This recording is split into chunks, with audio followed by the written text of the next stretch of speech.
When we picture the British Isles, we might think of rolling green hills, castles on rocky cliffs, or the sound of bagpipes and church bells.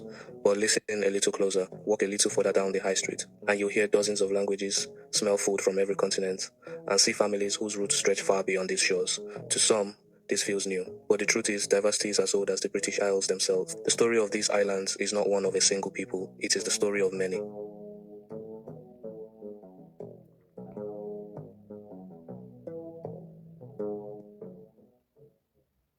Let's rewind thousands of years. Around 2500 BCE, new arrivals known as the Beaker people came from continental Europe. They brought new customs, new technologies, and left such a mark that they transformed much of the population itself. Centuries later, the Romans arrived. Britain became the edge of a vast empire. In Roman Londinium, you might meet a soldier from Spain, a trader from Gaul, or an administrator from Syria. Even then, Britain was part of a connected, diverse world. When Rome withdrew, new waves came. Anglo-Saxons from the North Sea coasts, Vikings who settled in York and Dublin, and in 1066, the Normans French-speaking warriors who transformed law, language, and rule. Englishness and Irishness were never pure, never fixed. They were always mixtures, always evolving.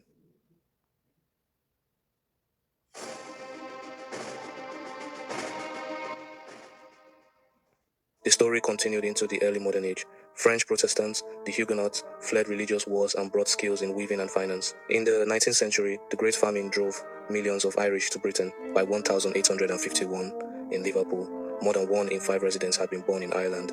They reshaped cities, politics, and faith. Jewish refugees from Eastern Europe followed, escaping persecution. They built new lives in Manchester, Leeds, and London's East End. And throughout these centuries, Gypsy, Roma, and traveler families carry their own traditions, music, craftsmanship, storytelling, often on the margins, too often excluded, but always part of the fabric of these isles. Then came the mid-20th century, the transformation that would define modern Britain. After the Second World War, Britain needed workers. The Empire Windrush brought men and women from the Caribbean. They drove buses, nursed in the NHS, and rebuilt bombed-out cities. They faced racism, but they also brought carnival, calypso, and Caribbean cuisine.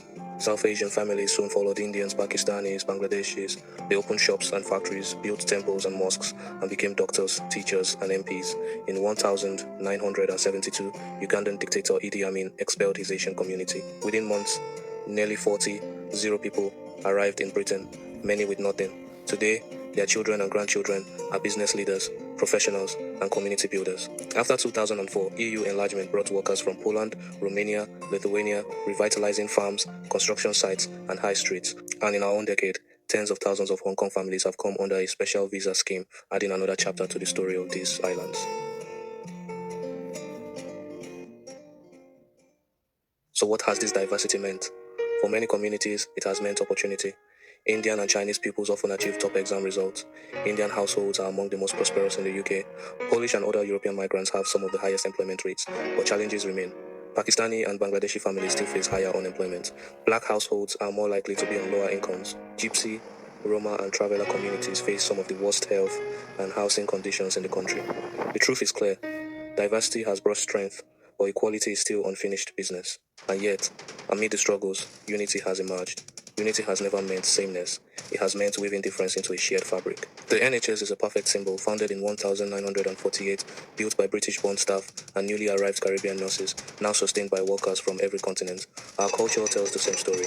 The Notting Hill Carnival, born out of Caribbean resilience, is now one of Europe's largest street festivals. Irish music and dance, Jewish delis, Polish shops, Bangladeshi curries, Chinese New Year parades all stand side by side, enriching one another. Even in our neighborhoods, something has shifted. Levels of segregation have fallen. People of different backgrounds are increasingly living as neighbors, colleagues, and friends.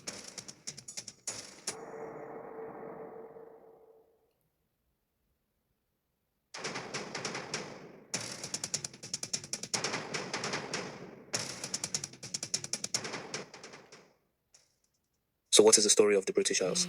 It is the story of Beaker farmers and Roman soldiers, of Irish famine survivors and Jewish refugees, of Caribbean nurses and Ugandan shopkeepers, of Polish builders and Hong Kong professionals. It is a story of difference, yes, but above all, it is a story of unity through difference. Unity not built on sameness, but on the courage to live with difference, to value difference, to see strength in difference. That story is still being written.